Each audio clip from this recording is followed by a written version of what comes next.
Andrew McCART, IFL TV, proudly sponsored by Everlast, and I've got to say, I'm so delighted to be joined by the man himself, Ariel Helwani. Ariel, it's a pleasure to speak to you, man. I've been watching you for years when I've been following the UFC and MMA side of things, so it's kind of weird for me to interview you because normally you're doing the interviewing, but first of all, how's things? Things are great. I'm a big fan of the YouTube page. I watch your stuff all the time, so kudos to you and the whole team. It's great to be here. I'm very excited. Well, thank you very much. I do appreciate that. Now, I want to just get your thoughts on this fight. I've seen you doing a little bit of media for BT and everything else like that, but you've been in the MMA world for a long time now. You know Tyron Woodley very, very well. You know about his striking, his MMA game. What's your thoughts on him coming over to the boxing world and fighting somebody like Jake Paul, who is, in his own right, turning into a very good boxer? Yeah, first of all, I'm very happy for Tyron.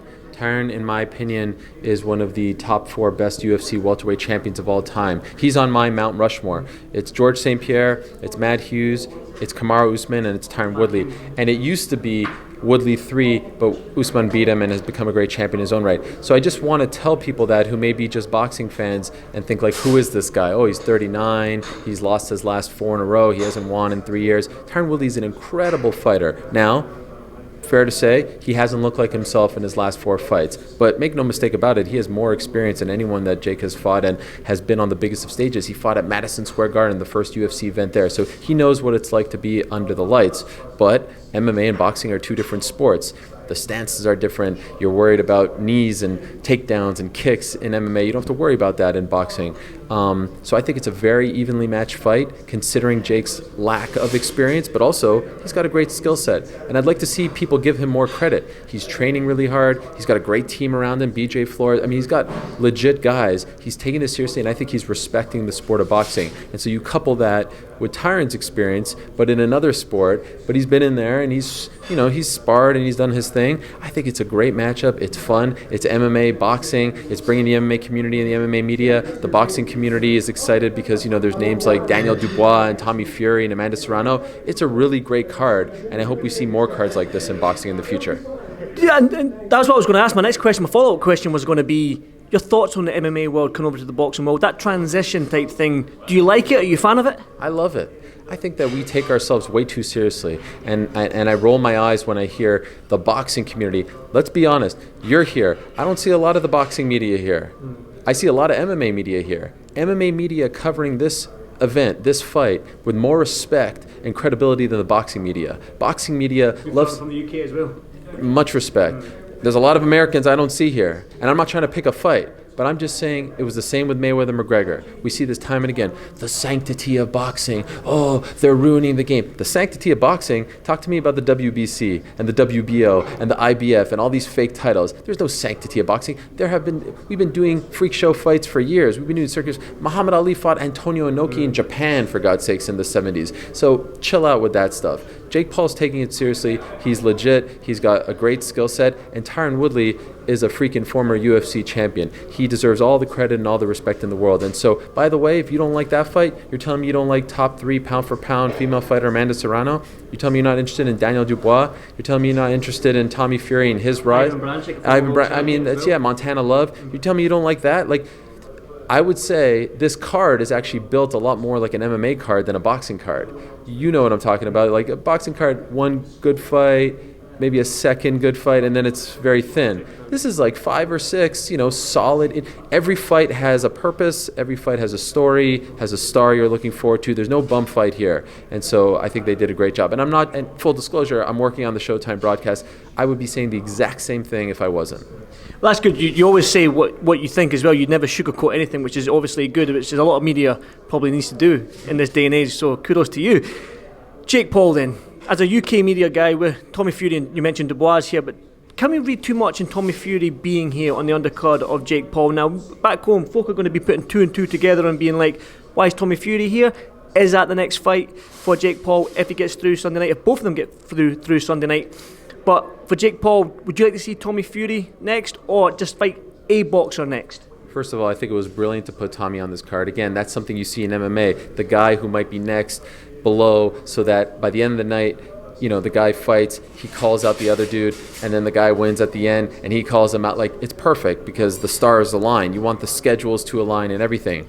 I think if Jake wins on Sunday, I'm so used to saying Saturday. If he wins on Sunday and Tommy wins on Sunday, it would be a travesty if they don't make that fight next. That has to be the next fight for multiple reasons. Number one, Jake's done the little, MMA boxing thing for the last 2 fights, Askren, Woodley. Let's take a break. You can come back, you can revisit it, but now let's talk about another guy who's on his level. Fury, if he wins, he'll be 7-0. He hasn't fought the best competition, but he has a name. He has a skill set. You got the Fury brothers against the Paul brothers. I mean, it would be bananas. I don't think anyone wants to mess with Tyson. But they're going to try to poke him, right? Yeah. And then you got John Fury involved as well. I mean, it's going to be great. So I feel like take away all the drama and the storyline, from a skill set standpoint, I think it's pretty even.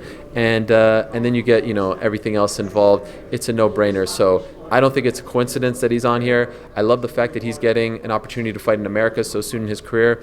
I love the fact that Daniel Dubois is getting an opportunity to fight in America. And can I just say one quick thing? I think the way the boxing media and community treated Daniel Dubois after what he suffered in the Joe Joyce fight was downright disgraceful. This young man suffered a broken eye socket, and I was watching the broadcast, the British broadcast, and they were talking about him being a quitter and him, not coming back from this, questioning his heart and all this stuff. Come on. We saw the injury. This kid's 23. He's got a long career, and he looked good in his last fight. I didn't think that was fair. Coming from fellow boxers as well, questioning him. And so I didn't think that was fair. But anyway, he's a great young kid, and I'm happy that he's on the card as well. I know you're pressed for time. You've actually gave me 6 minutes here. You said 5 minutes, so I do appreciate it. But I want to talk to you about your thoughts on covering boxing. I know you've done the MMA things, but how are you finding covering the boxing side of things? I love boxing. Boxing I was a fan of before MMA, before I knew what MMA was. There was this bar near my house. I was just talking to my best friend back home, and I get emotional talking about it. There was this pool hall, if you will, next to my house in Montreal where I grew up, and I would go see Arturo Gatti fight in Montreal, the legend, may he rest in peace. And I would go to this place called Jilly's, and I would watch boxing matches, Roy Jones Jr. I would watch Arturo Gatti when he fought Mickey Ward, Mike Tyson, Evander Holyfield, Riddick Bowe. I would go to watch those fights.